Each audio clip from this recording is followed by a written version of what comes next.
I have the great privilege and honor to introduce our speaker today. Now, I had a chance to go down to Mount Angel. Anyone been to Mount Angel? Not you. You got to fish your hand down. It's such a beautiful, beautiful place.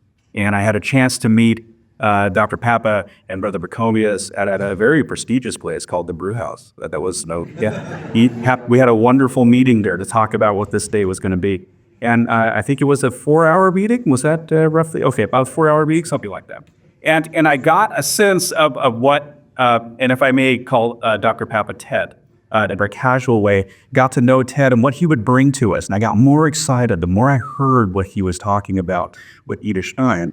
And if anyone is familiar with Stein's work, what we experience today, which I think we'll get a taste of tonight, or maybe even deeper, is the profound life and person of who she was.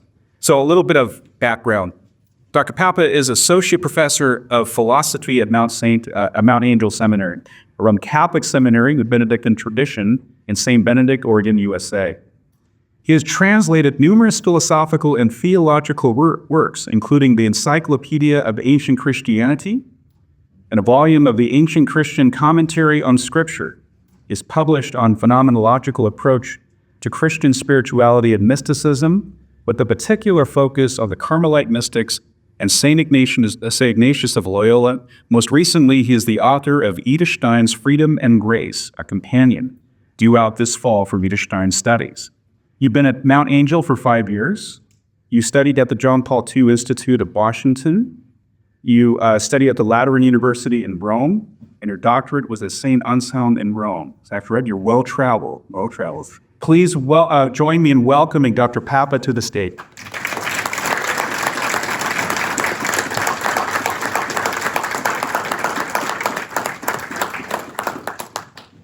Good evening, everyone. It's a delight to be here. Thank you, Dr. Brownsberger, for your very appropriate setting of the stage for comments on Edith Stein. Thank you, Abbot Marion, for your role in all this. To Father Killian of the Mission Integrity Team, which I understand is the source of the idea and the whole genesis of this event. I also want to thank Dr. John Hopkins, who really was instrumental he made the contact with me and instrumental in getting the whole thing set up, and very gracious in contact over the last few months.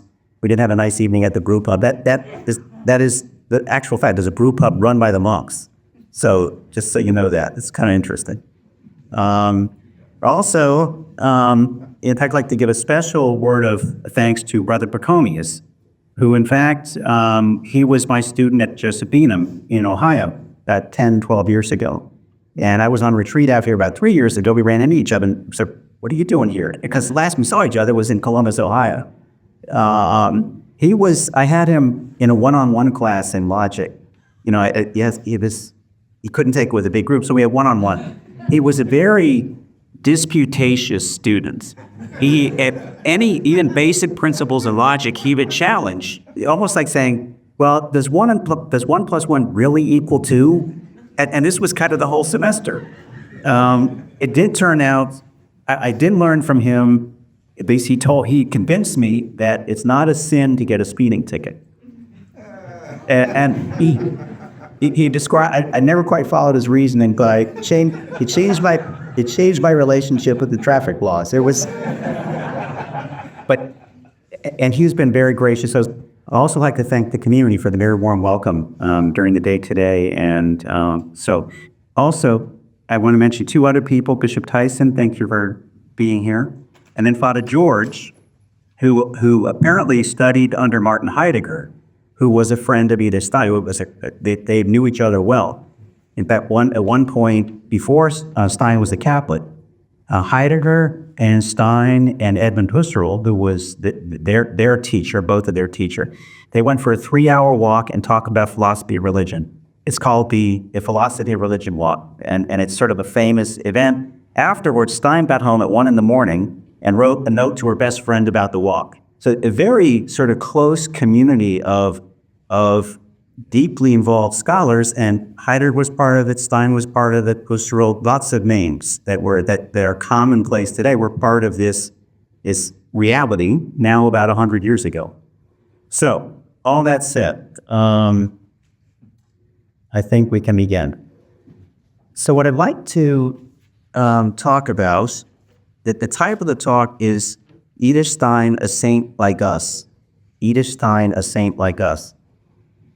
And as the evening for the talk drew closer and closer, and I was preparing for it, thinking about it, I began to realize I'd set myself somewhat of an awkward task with my title.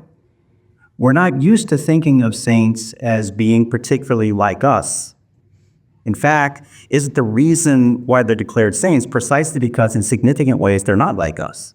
We sort of hold them up as distinct from our way of going about Catholic life. Who, for example, would look for points of similarity between St. Paul and ourselves, or St. Francis of Assisi and ourselves, or even St. Benedict, who the many followers here, not an angel, but St. Benedict, and we're us type of thing. So in thinking about it, it seems as though we follow them, we aspire to be like the saints, but isn't it sort of reversing the proper order of things to say Edith Stein is a saint like us, comparing her to us? So I want to explain what I have in mind with that. I'm going to use my lecture rather than trying to go back and forth, so I'll stick with my text as we go. What do I have in mind when I say that Edith Stein is a saint like us? Perhaps the following story will illustrate. Has anyone, I asked, read St. Teresa of Lisieux's Story of a Soul? A few people have, okay? I read it now many decades ago, started to read it at one point, and was frankly put off by, to me, what was somewhat a sort of a saccharine or a syrupy kind of way of presenting spirituality, even to the point where I set the book aside. I just said, I don't want, what is this? She talks about at one point she and her sisters would sit in the attic and look out the window at the stars and talk about God, which is a very beautiful thing, a very wonderful thing, and yet that seemed to be her whole life, was this kind of thing, and it didn't match my own reality. So I read it and it didn't make a lot of sense to me. Very beautiful, what she was describing, but very distant from at least what I experienced as ordinary, everyday existence. Some years later, I took the book up again and came to appreciate it deeply, but I could never escape the notion that Therese lived in a world very different than mine. She inhabited and lived in a culture and a world very different than mine, in which she had the luxury of being pious, prayerful, and holy in pretty much everything she did. First at home, after all, her parents are canonized saints. She had 4 sisters who all became nuns, three of them with her in the same community. And then at age 15, she joined the Carmelite monastery and had the rest of her life there. St. Therese died in 1897. In 1891, so 6 years earlier, in the city of Breslau, which is now in Poland, at the time it was in Prussia, Edith Stein was born. So 6 years, they had 6 years overlapping in life. Their lives overlapped by about 6 years, and when Stein grew up, grew up as fully a person of the 20th century as anyone I've ever known. In other words, St. Therese was sort of in a distant reality, and Stein, you read her biography, you read her works, she's very much like us. She has the same way of thinking, the same way of life, the same aspirations, the same kind of challenges. There are all the kinds of things that I face, that we face as 20th and 21st century people. You might not know that the point being that she worked out her sanctity in a context, in a frame of mind, and a frame of approaching life in much the same way that we do. Whereas St. Therese seemed to be a very different kind of reality. None of the greatest saint of modern times, one pope has said. And yet Edith Stein is like us in this sense. You might not know that she was the first, and to my knowledge, so far the only canonized martyr to be evaluated by the Church for both heroic sanctity and for being a martyr. You're probably aware that a martyr can be declared a saint automatically, as it were, and until Stein, no previous martyr had been evaluated according to both criteria. The examination for heroic sanctity seemed to be superfluous for somebody who had died of martyrdom. Of course, she passed on both counts. She was a martyr, and she was heroically holy. I guess it's like a pass-fail exam for those who have done that kind of thing, which you're not. Which is to say, with this double examination, there's something very significant, even extraordinary about her life. Something that's underscored as well by the fact that she has been declared co-patroness of Europe by John Paul II, along with Saint Benedict, Saint Cyril and Methodius, Saint Catherine of Siena, and Saint Bridget of Sweden, and Edith Stein. These are the 6 co-patrons of Europe. John Paul II cited her precisely as a woman of the 20th century in his 1999 declaration when he made her a co-patroness. This is John Paul II on Stein. Stein brings us to the heart of this tormented century, pointing to the hopes which it has stirred, but also the contradictions and failures which have disfigured it. Particularly significant for her time was her struggle to promote the social status of women, and especially profound are the pages in which she explores the values of womanhood and woman's mission from a human and religious standpoint, close quote. So she's again somebody like us in her being a 20th century person. And this is the point I want to make throughout the talk tonight. There's a similarity and a way that we can identify with her, which is very real, very concrete, and she speaks the same language as we did. It's a very interesting reality. This is especially evident in her autobiography, which is entitled Life in a Jewish Family, kind of a strange name, and in fact, she wrote it in 1933 when the Nazis were first coming to power for a kind of a strange purpose. She wanted to make it clear in Nazi Germany that Jews themselves were just like their Gentile neighbors, sort of as a way to counter the outrageous prejudices that were circulating about the Jews at that time. She wrote her book to just say, no, we're like you, or we're Germans, we love the culture, we love the country, and that's what she wanted to express. Already in her 40s when she began to write, she looks back at her life up till the age of 25. The book was unfinished in this sense, in an charming and astonishingly detailed way, even to the point of airing some of the family's dirty laundry, which became a problem for her relatives after Stein's death. She's all this data about the family they had to sort of respond to, which was she didn't anticipate that. The work recounts many facets of and events in her life, all of which took place before her conversion to Catholicism, which happened when she was 30 years old. Stein vividly recounts her college years and her intense activity as a student. She was one of the first women in German history to earn a doctorate, but also her relationships, her joys and sorrows, her excursion and fun. In short, her very, very lively experience as a college student in her late teens and early 20s. In one passage, she recounts how she, her sister Erna, who was a year older than her, and 2 close friends, a group that called themselves the Four-Leaf Clover for their intimacy and inseparability. They went on a 10-day hiking expedition in the mountains that began with Stein badly spraining her ankle in the first morning, to the point where she almost couldn't walk, especially downhill. So there's 10 days of just limping along, so to speak. The whole trip unfolds as kind of a slow-motion train wreck. It just is one disaster to another. She tells the story, however, with delightfully understated humor. The trip goes from bad to worse and almost alienates her sister's fiancé, who had joined them for part of the trip. Stein writes, when she's writing the story, she says, this is a quote, "Nevertheless, when our other sister Rosa left us for Breslau, the farewell she received from Hans Dimmerstein, Erna's fiancé, was still pretty frosty. He was more mollified where I was concerned. Evidently, though he never told me, he had become convinced by then that I had not made up my injury. Frau Biberstein, Hans's mother, received us in the lobby. From one glance at her darling son's face, she could tell how irritated he was. That finished us as far as she was concerned. Erna alone was invited to her room for a farewell. The rest of us were dismissed their amends. So we made use of the resort's facilities to rid ourselves of the dust of highway and train, and the 4 of us were together again, the Four-Leaf Clover, in a closed coach for the ride up to Grunfeld." So you get a sense of a very lively, in fact, in this case, it's like something that happens to college students, this memorable event with all the adventure and the liveliness and the surprise of that occasion. And the book, interestingly, Stein wrote the book when she was just about to enter the Carmelite monastery in her first few years as a nun.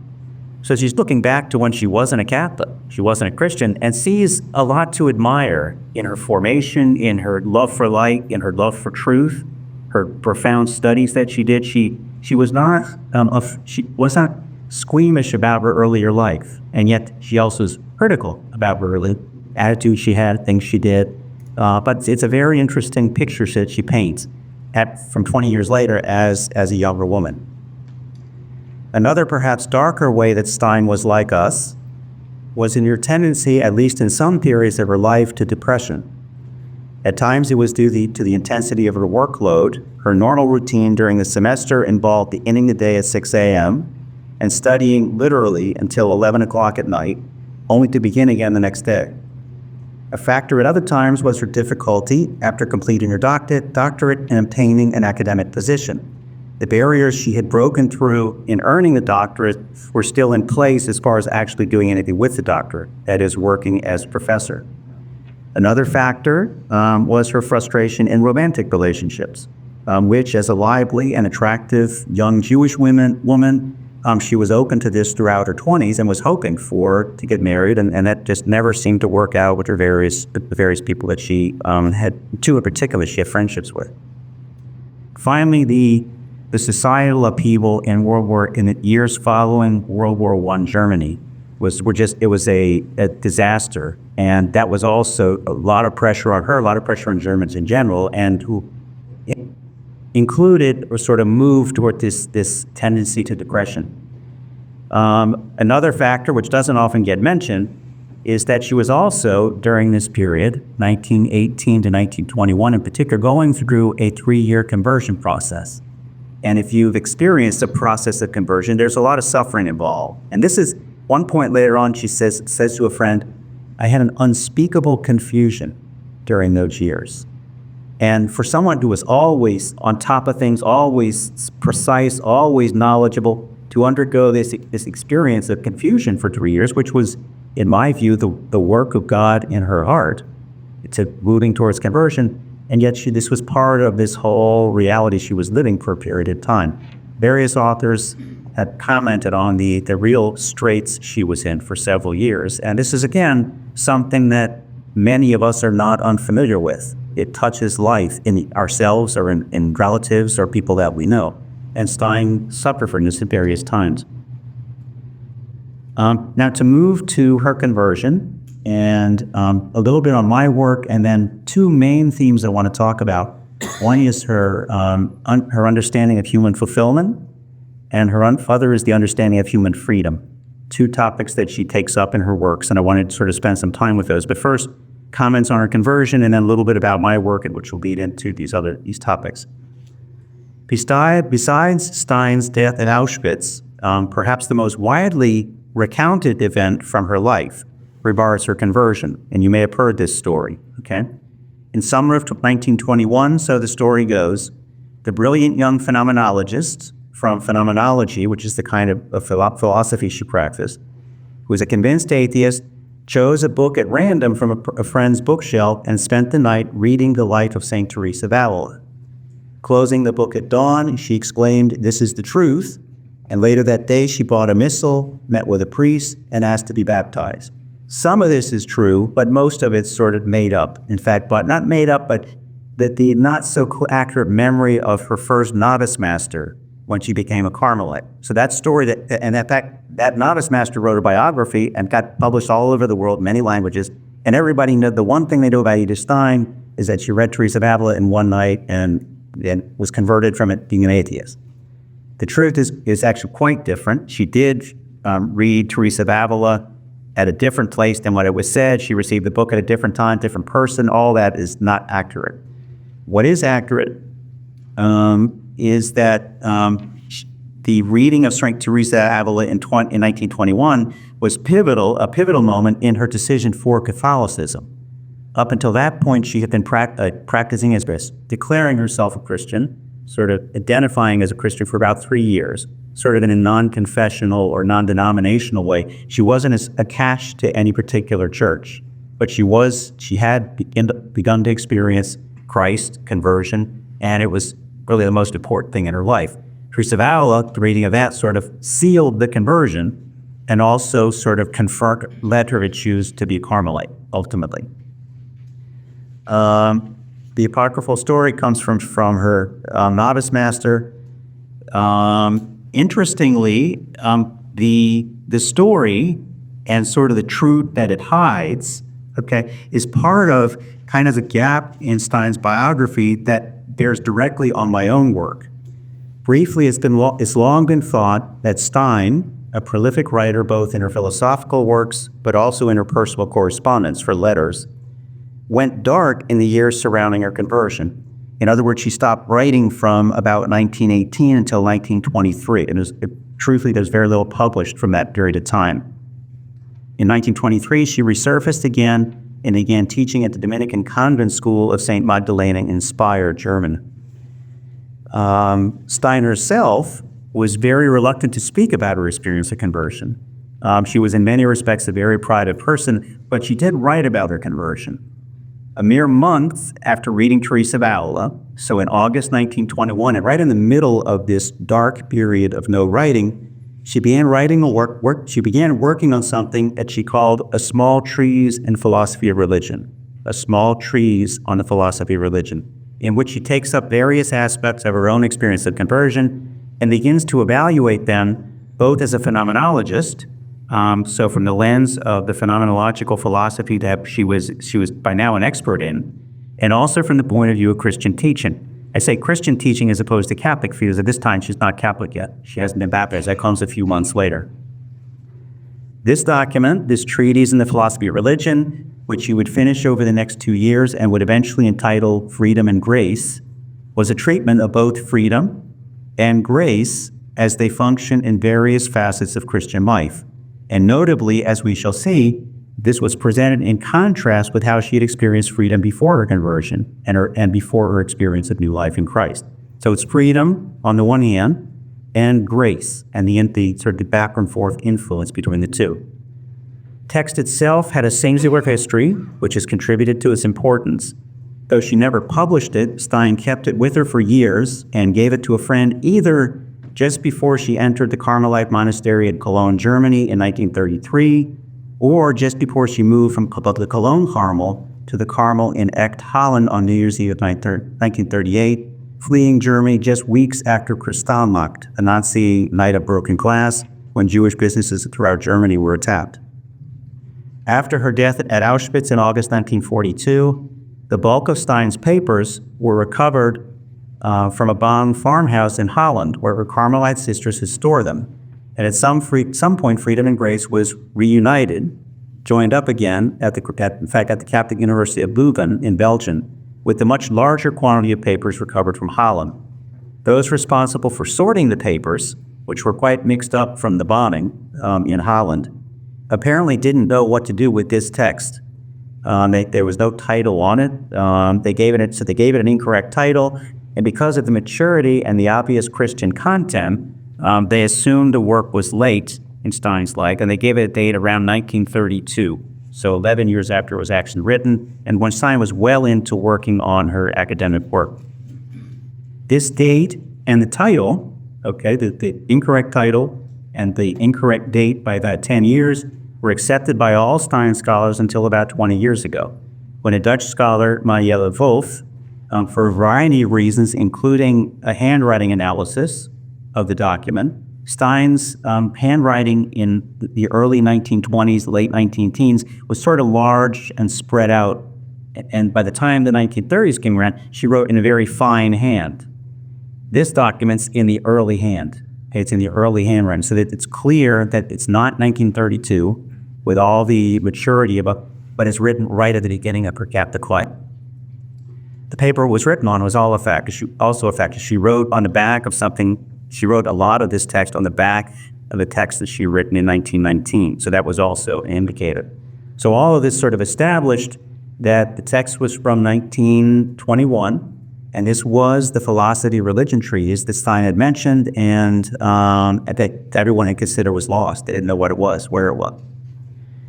Without saying too much about it, it's my contention that this early evidence of both a profound experience of Christian life and an effort to evaluate it phenomenologically by Stein, which is to say philosophically, would call for a reevaluation, a recalibration, as it were, of Stein's entire philosophical and indeed spiritual development.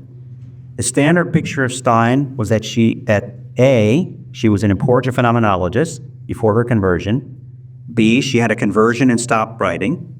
C, in the mid-1920s, so 5 years later, she began studying and translating both John Henry Newman and Thomas Aquinas. And only then, D, did she start writing again. So there's a big gap with 7 or 8 years where there was no writing done, and this was the generally held position for a long time. This text turns up.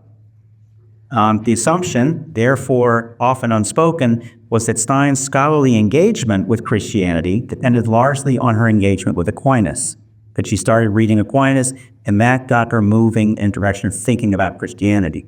In fact, it was her conversion that got her thinking about Christianity, about the reality of Christian life.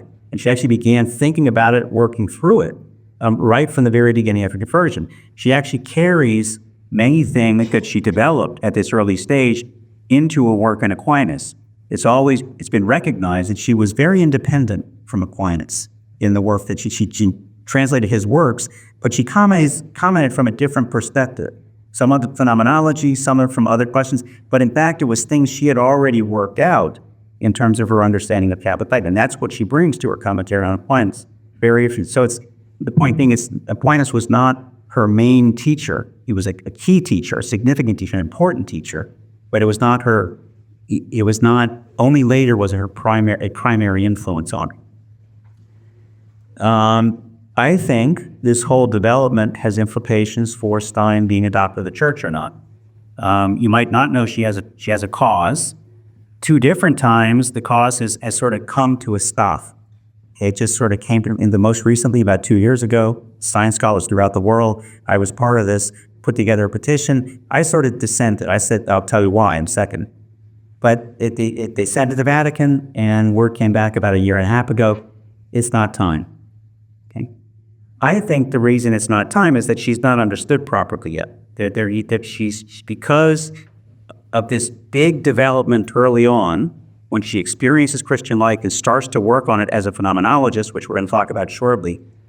That's the key development in her life, not other things that come later on. Most scholars still consider that the other partial things and are not looking at this initial development, and that's sort of the challenge right now. So all that back to our theme. Okay, so now Stein, a saint like us, and I want to look at 2 different things she covers, things she treats, and I think we'll see that she presents realities that are common to all of us, and she has particular insight into each reality. So let's get started. A saint like us. I'd like to consider 2 profound ways that Stein is like us, and ways that she both lived in a way like us, and also reflected on philosophically. First, her understanding of what constitutes human fulfillment, and second, her notion of freedom, which of course is a major theme of freedom and grace. To speak about both themes, I'll introduce here a motif that Stein uses repeatedly in her work. That is the distinction between life at the level of nature and life at the level of grace. She, of course, had experienced both. So her conversion was at age 30. She was a phenomenological expert in the life of nature before age 30, and I'll continue to comment. The life of nature is simply the ordinary experience of human life that we're born into as human beings. So prior to any eventual encounter with grace and Christian life. The philosophical articulation of this life we might call philosophical anthropology.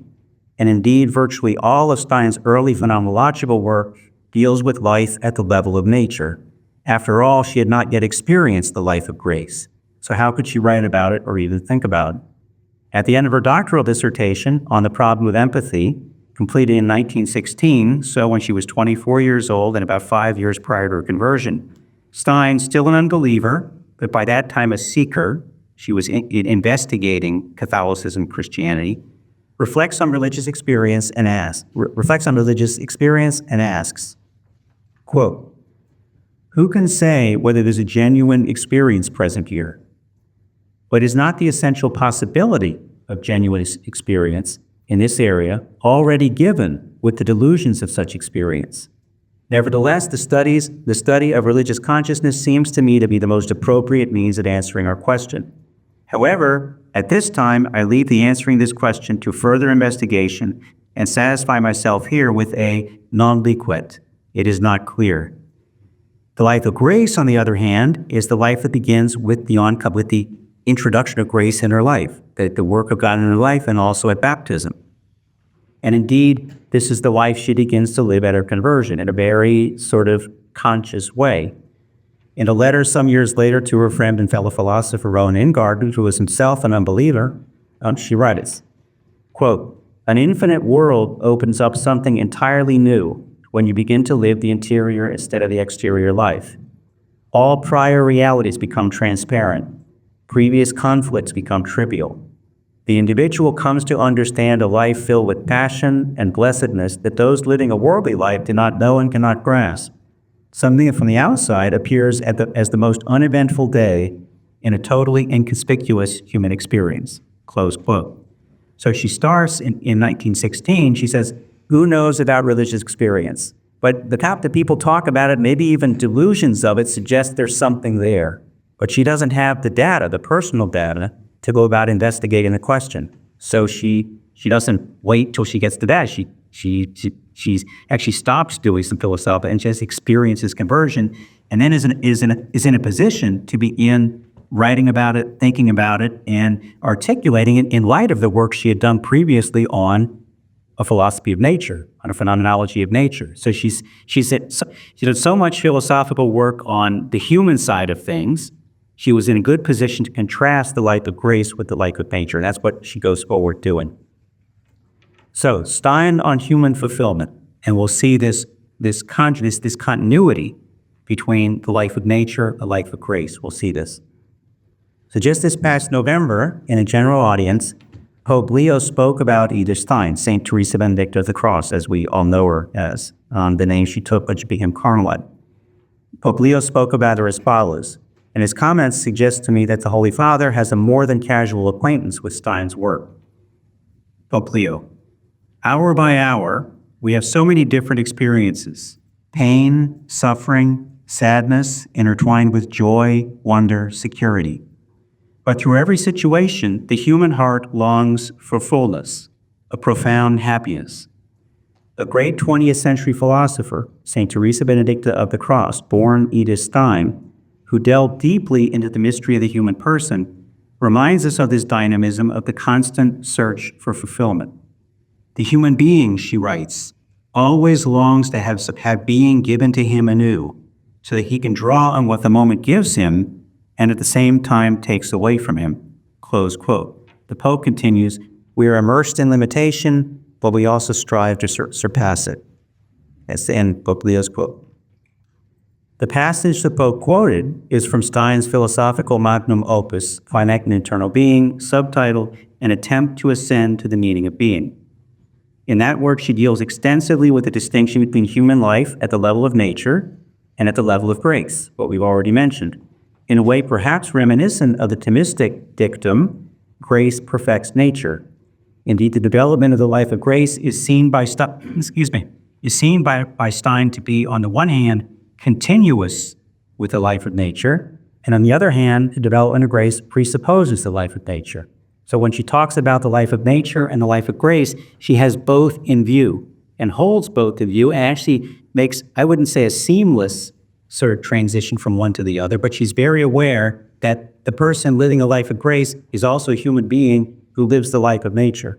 And the person who lives the life of nature will experience fulfillment. She's going to say, we'll see how she expresses this as they move into the life of grace. So she's very aware of both. And of course, she had the experience of both and had the experience of the transition from one to the other. So that's what she spends her time investigating at this point. This, of course, this continuity of nature and grace followed the pattern of her own life and work. She was an expert on the life of nature prior to her conversion as a phenomenologist philosopher. And after her conversion, she immediately began to expand her scope of phenomenology to consider the life of grace. So this immediately, again, 5 years before she started dealing with Aquinas, she starts to work as a phenomenologist. Interestingly, the original German manuscript of Finite and Eternal Beings, the work that the Pope quoted from her magnum opus, included 2 appendixes, one on St. Teresa of Avila's interior castle, and the other on Martin Heidegger's Being and Time. Heidegger's work was all the rage in European philosophical circles at the time, and she almost necessarily had to comment on. For some reason, neither of these appendixes were included in the first edition of Finite Eternal Being. They are included, however, in the recently published critical edition of the text translated by Walter Redmond, out by ICS Publications recently. In Stein's treatment of Heidegger, which can be called a critique in the strong sense, she criticizes his work rather sharply on points. She expands the nature-grace dyad into a triad: nature, grace, and glory.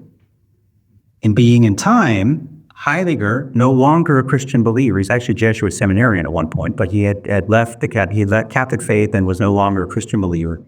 In Being and Time, Heidegger had argued for an ideal attitude of the human person toward one's own death, with his notion of being towards death. He proposes this as a way to view one's death.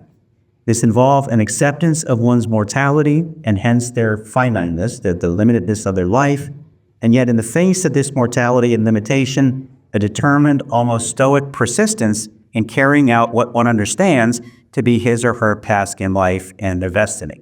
So kind of a facing, I'm going to die, but I'm going to nevertheless go forward.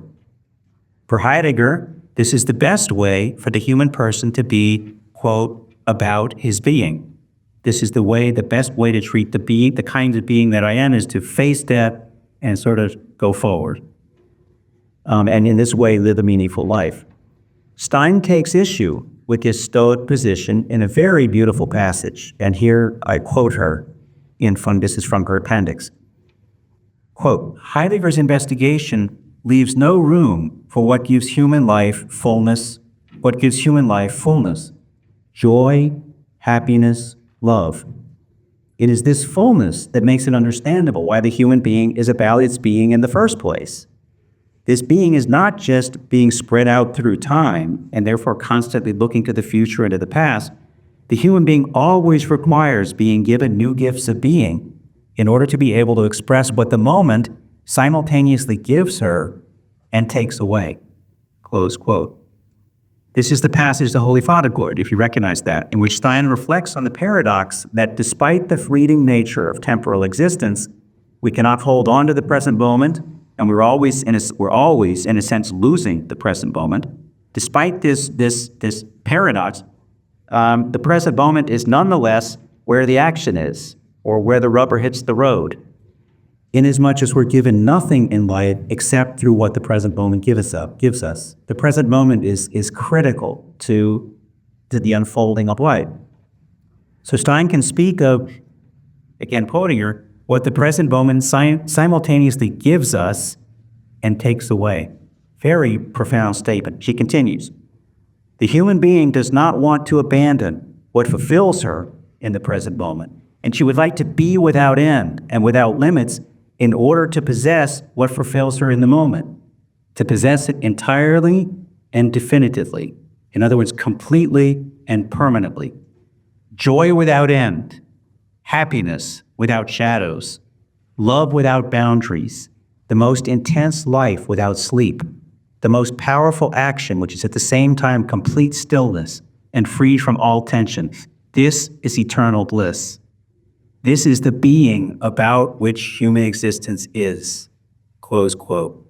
This is her grasp of what we're about. And again, as a phenomenologist, she's penetrated to the center of these things, and this is her claim, and again in critique of Heidegger. Two images come to mind with this extraordinary passage. The first is, you might have thought of it yourselves, is the child who doesn't want to go to bed at night. Okay, the child is just fully engaged, and all of a sudden the parent says, you to bed. And it's almost an affront to the child that this deep, profound, fulfilling engagement has to sort of arbitrarily come to an end. And I think Stein's expressing that's the whole human situation where death for us means the end of something that always presents itself as desirable, as I want to do this, I want everything. Teresa was you, in fact, came down the stairs with her sisters at Christmas morning. Her sister says, choose, Teresa, what gift do you want? He says, I want everything. And Stein is reflecting that she's expressing this very much in philosophical terms and also in contrast with Heidegger's vision. So she's using Heidegger's sort of stoic, sort of fatalistic vision and pointing out that no, that life, the human being, every human being wants, this is the tragedy of suicide, is the loss of this deep desire for fulfillment and this despairing that this fulfillment can happen in my life. And it's an essential factor of what takes place in suicide. So that's the first image, is the child. And in fact, the Italians, you may well know, the Italians, they let their kids stay up at night, especially on big occasions. The kids are just going wild, and they just let them go wild till midnight, till they wear out. And in fact, I've never, what's the phrase I have here? To the scandal of mothers everywhere else in the world when they see Italians with their kids. And I've seen this over, I lived in Italy for 5 years, and you always thought, what are they doing? But nonetheless, they're teaching their children by that experience, yes, go for it. And Stein is it as a yes, go for it kind of person. She really, and this her writing this autobiography later in life, in a certain way, she wants to say, this is the kind of person that I was, and that actually led me to Christian life. I found fulfillment to this deep desire in living a Christian life. And she's trying to make that point among many other points that she's making. So that the second image, and this is called apologies to whoever it's second, is the college student, and perhaps especially the young woman college student, like what I venture to say, it's a shoe fits swear, who is perfectly willing, quite planning on it even, to stay up all night so as not to miss out on the action at a party. Okay, I was the John Paul II Institute at DC at Catholic University, and I was sort of a non-traditional student. I was 40 years old. Had a lot of younger friends, and they were just raring to go. And 6 in the morning, they finally left reluctant. Well, I guess we got to go. But they were prepared to hang in there all night because they knew that's where the action was. And so this issue of fulfillment, in that case, okay, let's not go. There's fulfillment happening. Let's not leave at midnight. Let's stay as long as we can. Stein's saying, this is what the human being wants, this for eternity. Notice also, there's a continuity between this natural desire for fulfillment, and then also the fulfillment that comes in grace is not a U-turn or a sharp left turn or right turn. It fulfills this natural desire. And in fact, she's saying that glory, so nature, grace, and glory, the light of glory is the ultimate fulfillment of things that we understood when we were 5 years old. The natural disposition and desire that we always had everything, that we always have, the most likely can have. Interesting, I think it's her, I've been speaking at a college here, and also her biography being set in her college years. College is often a time where people first come to grips with, you know what, I'm a human being, I'm an adult, I have certain powers going on, and how do I want to be fulfilled? And they're finally in a position to start dealing with this question of fulfillment. The whole question, what am I going to do with my life? Really, at bottom is what's going to bring the most fulfillment. And then they make a decision, and that doesn't work, so okay, I reevaluate 10 years later, or 20 or 30 years later. How do I orient my life towards the most fulfillment? And as part of it is a process of learning who I am so as to understand what fulfillment will mean for me, including experiences I've had in the past. So monks, at some point in their prior to being a monk, understood that fulfillment would be in living life as a monk. So I'm at Mount Angel, and I have monks in my classes, and I'm always able to use them at a sort of a point of reference in making yours, because the monks, and they shake their heads or they nod their heads, or they agree or they don't agree, but it's a nice point of reference to have, because they too, despite the denial, the abnegation, the sort of withdrawal from things, it's oriented towards precisely this definitive, permanent fulfillment. And Stein captures this and is able to say this is not just a factor for, this is essential at nature, level of nature. It's a natural thing. The level of grace, it doesn't leave when, in fact, often the Protestant vision would say, well, it's all about sort of self-denial or I shouldn't go this way. The comparisons to be made between various visions of Christianity. There's something in Europe some centuries ago called the total depravity vision of the human person, which would say we're totally lost, life is totally pointless except Christ comes and saves us. And that's the only value that we have. A Catholic vision would say, no, we're valuable from the start. We're damaged, we're fallen, but God came because we're valuable. And he wants to fulfill us precisely as the human beings that we were at the very start. Falling, yes, but it's the built-in desires for happiness. St. Thomas is huge on this. The built-in desires are evidence of God's life in us. It's what we are as human beings. And it's our task in this life to attain that. And Stein expresses, I think, like nobody else that I've ever read, is this expression, this is what we're really about. It's not a delusion to say that I want to be joyful, or that I value joy, or that I value love. It's not a delusion. It's a reality, and it's essential to what we are.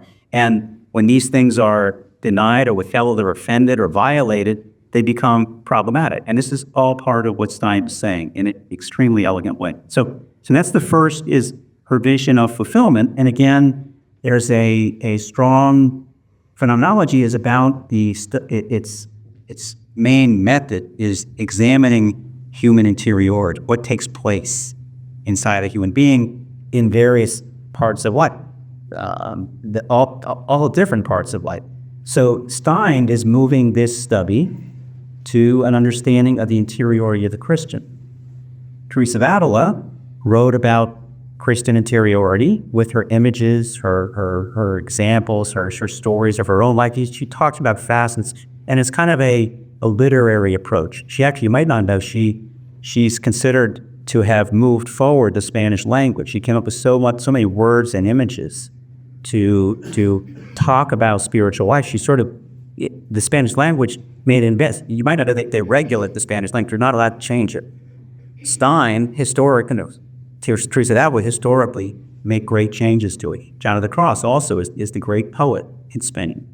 Stein is trying to do the same thing, to talk about human interiority, the life of the grace, but she's doing it more as a philosopher, as a scientist, a philosophical scientist, you might say. So she has ordered and sort of categories and phrases that she can use to talk about this interiority, and this description of fulfillment is one way she does that.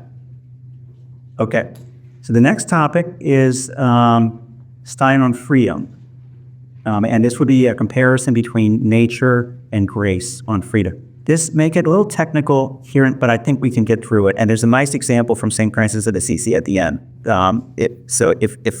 Let's go for it. Stein on freedom according to nature and grace. The Second Vatican Council's pastoral constitution on the Church in the modern world, known by its opening words, Gaudium et Spes, you might have heard that phrase, joy and hope is the translation. In it, the council followers had the following to say about human freedom. And in fact, I believe the council followers, in saying this, had the deliberate intention of underscoring that the promises of the gospel are for people like us, in the same sense that we're considering Edith Stein to be one like us. They're human beings who want what human beings want. And that the council fathers are trying to say the church has something to say to you as a human being, and this is included in this statement. So here's quoting Vatican II. It is only in freedom that man can turn himself towards what is good. The people of our time prize freedom very highly and strive eagerly for it, and in this they are right. That which is truly freedom is an exceptional sign of the image of God in man. Man's dignity requires him to act out of conscious and free choice, as moved and drawn in a personal way from within, and not by blind impulses in himself or by mere external constraint. So emphasizing the church, emphasizing freedom is a really big part of what it is to be a human being. Here's Stein. Stein, too, reflected at length on human freedom in various places, but perhaps nowhere as extensively as in Freedom and Grace, the document we've been talking about. Here also attended to the distinction between nature and grace.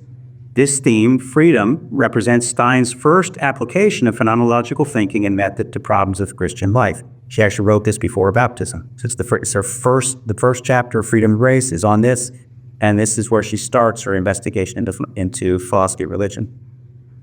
In what I hope is not too technical a discussion for the latter half of the evening talk, I'll now discuss Stein's understanding of freedom according to nature and, in contrast, according to grace, by comparing an articulation of a human psychological structure, which she calls attitude formation. And this comparison, I said, is from her 1918 work, Psychic Causality. So a work that was sort of the beginning of her conversion process before she really had a lot of experience of Christian life, and she certainly wasn't writing about it at that point. So, written at the beginning of her experience of Christian life, but containing very little reflection on the life of grace in psychic causality. And I'll compare this with her description 3 years later of freedom according to grace, which is contained in Freedom and Grace. The comparison offers a striking example not only of the continued use of the phenomenological method in Freedom and Grace, but also the profound change that had taken place in Stein's own heart and life in the intervening years between her writing the two documents. Again, it's a bit technical, but St. Francis will save us in the end, I hope. Stein wrote Psychic Causality in 1918 as a Habilitationsschrift, which is kind of a second doctoral thesis that, if accepted, would qualify her for teaching at the university level. As the title suggests, Psychic Causality, the text examines the extent to which both causal and free factors contribute to human action. In an experience of pain, for example, there's on the one hand the physical and sort of the inner psychic mental side of pain, and those are caused. We don't have any freedom with regard to those, okay? On the other hand, there's the response that we might get. Do we scream? That's her automatic response. But how do you respond to pain? Do I sort of button up? Do I go to the hospital? Various things. So there's a causality, but there's also freedom involved in many things that happen. In all of these, there are components that are causal and are beyond the subject's control, and there are things that are free, which are almost by definition under someone's control. Stein's question, which is a quintessentially phenomenological question, is can we articulate a structural relationship between the causal and the free factors in experience? One of the aspects she examines in this light is what she calls attitudes, in a section of Psychic Causality called Attitudes, Their Adoption and Denial. Stein devotes most of the section to discussing the various possibilities of response to an attitude once it has presented itself in consciousness. So, for example, a husband brings flowers home to his wife, okay? She has a reaction to them. They're beautiful, I'm happy, they're ugly, they're not my style. She's gonna have a reaction that she can't control that reaction. It's her honest reaction to the situation. What she does in combination with that, she can say, okay, how am I gonna respond? If I love him, okay, she can sort of freely let herself express that. She doesn't like them, she's gonna have to sort of figure out how I'm gonna respond to this in a way that's charitable and doesn't discourage her husband for having done a nice gesture. But there's the causal thing is always what's imposed in internal experience. And the free side is sort of dealing with what's been imposed. And yet we can't eliminate what's been imposed, we have to sort of deal with it, and that's a fact of human life. In Psychic Causality, here's a quote talking about this notion of being impacted by things. Quote, "The soul receives impressions from the outside, from the world in which the subject of this life exists, and which it grasps the world as an object. It is set in motion by these impressions, and thus are born attitudes brought forth in it by the world, reactions, and in the case of willing and acting, activity." So attitudes are formed. I like the flowers, I don't. In Psychic Causality, Stein asserts that the attitudes that are formed in us have their basis in encountered realities and are thus grounded in those realities. I have to encounter the flowers to have the experience. And in this sense, because they're the fruit of an encounter, they're beyond the exercise of our freedom. They impose themselves such that, quote, I'm not faced with any choice. They seize possession of me. And we can think about intense things, very mild things, things that bug us. They're part of our encounter with reality. Again, think of the flowers. Likewise, we cannot produce attitudes in ourselves where this grounding and spontaneous imposition from the outside had not occurred. Like, for example, trying to fake surprise, that surprise part. Okay? An attitude of surprise can't come forth in us unless we're genuinely surprised. So again, causal versus free is what she's trying to compare. In Freedom and Grace, Stein goes so far as to describe this uptake of attitudes as passive, not free. Inasmuch of all of these movements lack the direction, they're not governed by an ultimate interior center. They happen to us versus us deciding about them. Thus, she describes our rather natural, spontaneous way of moving through life, encountering realities, things, people, ideas, reacting to them both emotionally and thoughtfully, with the result that we take a stance, or perhaps better, a stance is established in us to the encountered reality. In psychic causality, moreover, there are two basic possible responses to attitudes once they've emerged. The subject can, she says, quote, take a stance toward the attitude in a new sense. I can accept the attitude, plant my feet on it, and declare my allegiance to it. I don't like those flowers. Okay? Or I can comport myself negatively against it. I'm going to suppress my not liking of the flowers. And this can happen in all kinds. And she wants to say, basically, we have a choice. We can affirm the things that sort of spontaneously happen in us, or we can sort of try to deal with them and suppress them. Suppose I deny it. Doesn't mean I eliminate it, she says. That's not under my control, close quote. Thus, besides the original stance taking involved in attitude formation, this imposition of things on us, there's a new stance taking in a new sense. How will the subject respond and comport himself or herself with respect to the attitude? A positive response to the attitude, its acceptance, implies in turn for Stein a range of rational possibilities. In other words, if the wife decides, I don't like it, but I'm going to, or say she liked, I'm fixing both.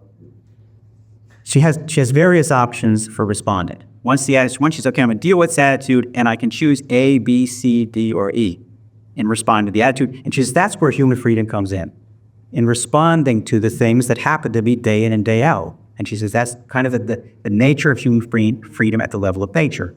She actually writes in a parallel passage she wrote in 1919, and I'll describe how she understands freedom at this early stage, which I think is quite autobiographical for her in terms of what we'll hear.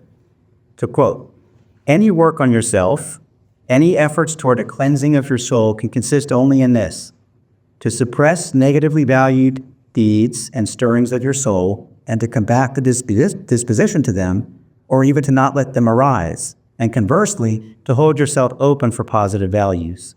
But you can neither instill the qualities of your soul into yourself nor break yourself of them. In other words, you have to take what comes and work with them, suppress it, encourage it, but you can't create new attitudes, okay?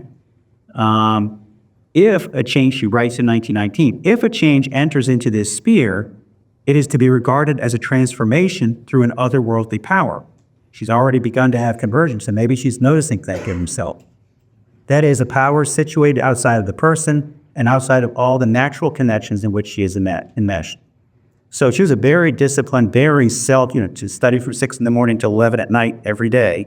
She knew how to sort of keep herself under control, and that was very much her mode of operating. I think also that it contributed to her depression. She was very not high-strung, but very sort of an intense human being.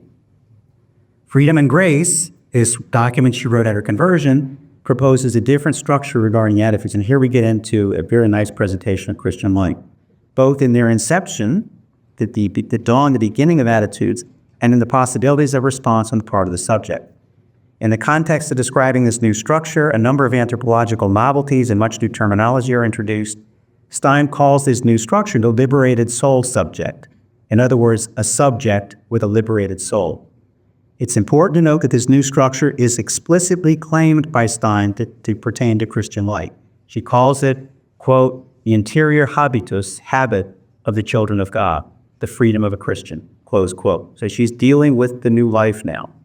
As to their inception, in freedom and grace, attitudes are not formed simply or exclusively from the combination of encounter with the external world, psychic response, pain, joy with the flowers, and thoughtful articulation of the attitude.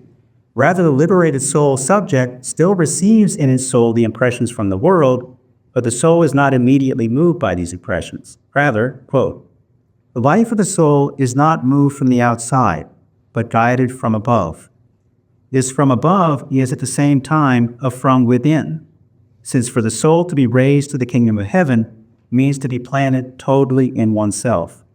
By being drawn into itself and thus anchored on high, it is at the same time enclosed, withdrawn from the impressions of the world and from defenseless exposure to it, close quote. Before commenting, and this should get us towards the end. Before commenting on this rich passage, I'll note that even as a laywoman, Stein was famously recollected. She was known for her recollection, her self-containment in a certain sense. And I think in this passage we just read, I think we can see the future Carmelite in Stein. It's said, numerous observations can be made. First, the soul's impressions from the outside do not disappear. What has changed is the ironclad imposition of the impressions on human interiority that characterizes natural spontaneous psychic life. In that life, the soul receives impressions immediately and necessarily, and is then immediately set in motion in the sense of developing an attitude, joy, dislike, whatever it is. Their acceptance or rejection, and any eventual rational action or inaction. The soul is thus to some extent immersed in and bound to nature, a posture Stein is rather ominously declared as defenseless exposure to the world. This is the non-Christian position. In the new structure of freedom and grace, the soul is not immediately moved by these impressions, but A, receives them with a certain distance, is enclosed, withdrawn from the impressions of the world. B, assesses the impressions and concludes to the attitude out of the resources of the personal center as guided from above. C, ultimately acts, acceptance, rejection, external action, from that center whose functioning has been significantly enhanced by the influence of grace. This is a significant change from the structure of causality and response that is central to the argument of psychic causality. This sort of ironcladness, the relationship between what happens to me and my need to deal with it is softened, is loosened. So I want to give an example, Francis of Assisi, and it's a famous example, and I think we can apply this sort of articulation of Stein's to this example. So a vivid example might be St. Francis of Assisi's well-known incident of kissing the leper. Francis's first biographer, Thomas of Celano, writes that Francis himself would recount that in the days of his vanity, the sight of lepers was so loathsome to him that he wouldn't pass within 2 miles of their dwellings.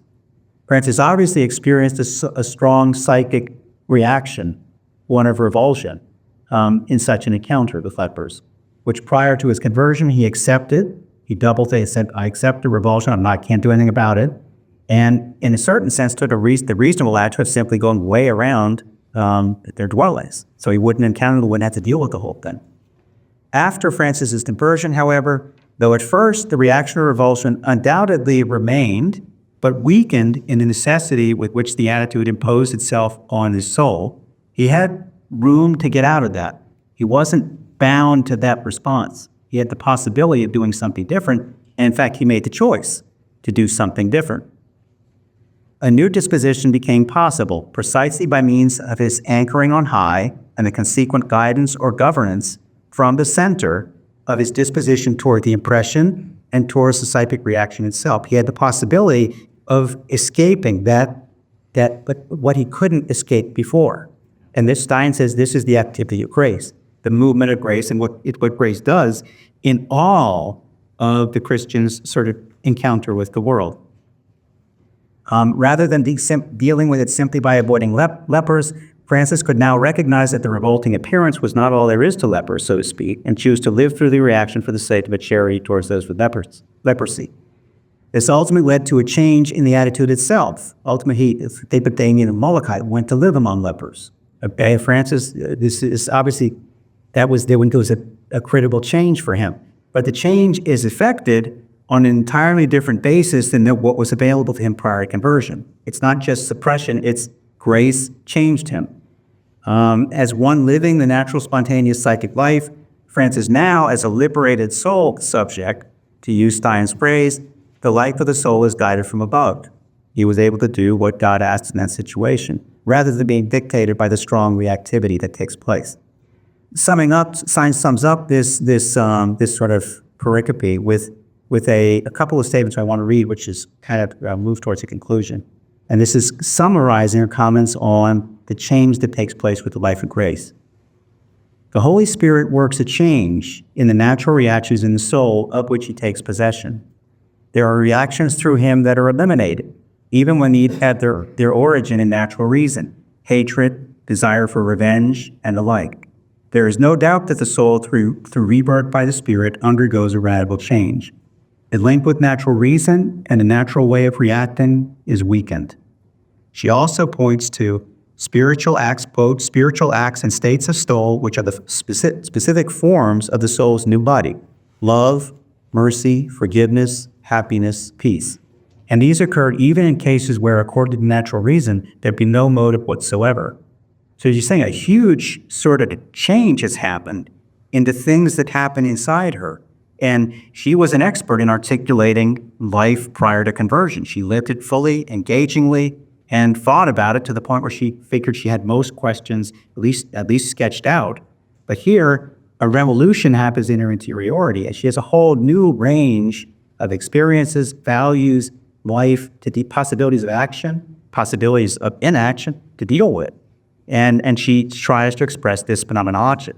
Interestingly, Stein is a very rich thinker, a friend of mine, one of the scholar in Germany, a woman, Beate Beck-Zoller, who's a key scholar on freedom and grace.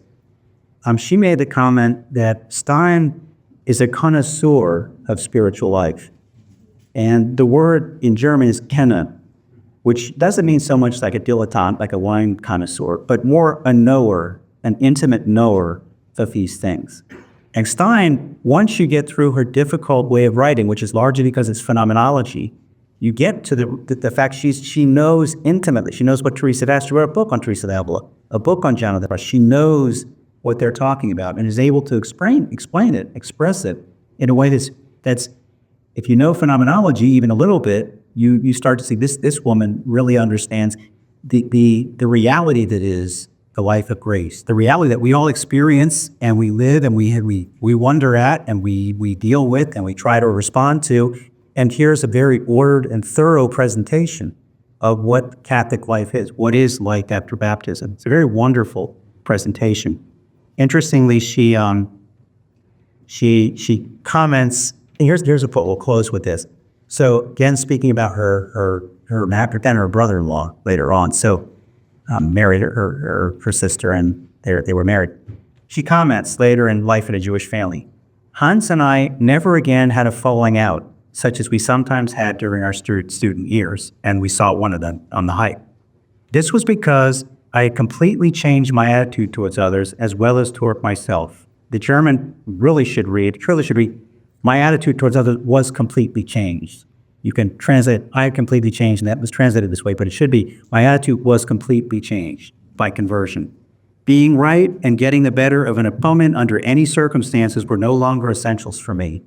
Also, though I still had as keen an eye for the human weaknesses of others, I no longer made it an instrument for striking them, which she did, striking them at their most vulnerable point, but rather for protecting them.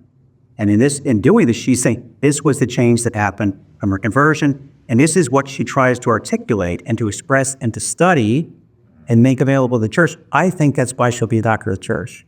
In 80 years, when hopefully we're all looking down on the matter at that point.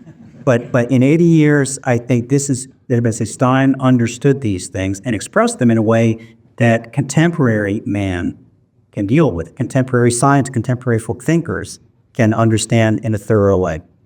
Thank you very much. Thank you.